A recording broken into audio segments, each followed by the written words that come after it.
Hello అండి. సింపుల్‌గా అయిపోయే టమాటా పప్పు రెసిపీ విధానం చూడండి.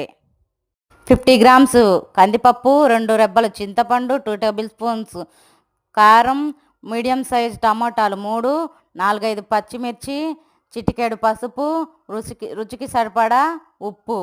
ఈ పప్పులో కారం ఉంటేనే చాలా బాగుంటుందండి. పచ్చిమిర్చిలు కొంచెం తగ్గించుకొని వేసుకుంటే, కొంచెం పండుమిర్చి పచ్చడి. ఈ పికిల్ వేయడం వలన టేస్ట్ డబుల్ ఇంక్రీజ్ అవుతుంది. ఒక చిటికెడు ఆయిల్ వేయండి.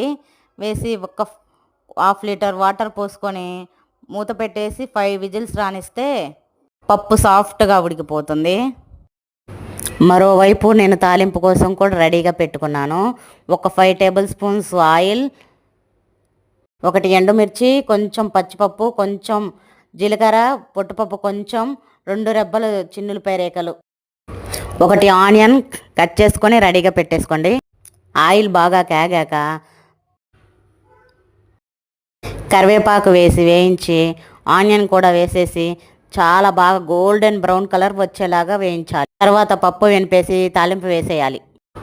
ఒక గుప్పెడి కొత్తిమీర వేసి ఒక 10 మినిట్స్ ఉడికిస్తే ఎంతో టేస్టీ అయిన టమాటో పప్పు రెడీ అయిపోయింది. మా పిల్లలు చాలా ఇష్టంగా తింటారు. సాయంత్రం చపాతీలో కూడా తింటారు. చాలా బాగుంటుందని. ఇలాంటి సింపుల్ రెసిపీస్ కోసం మన ఛానల్ని లైక్ చేయండి, షేర్ చేయండి, సబ్స్క్రైబ్ చేయండి ప్లీజ్.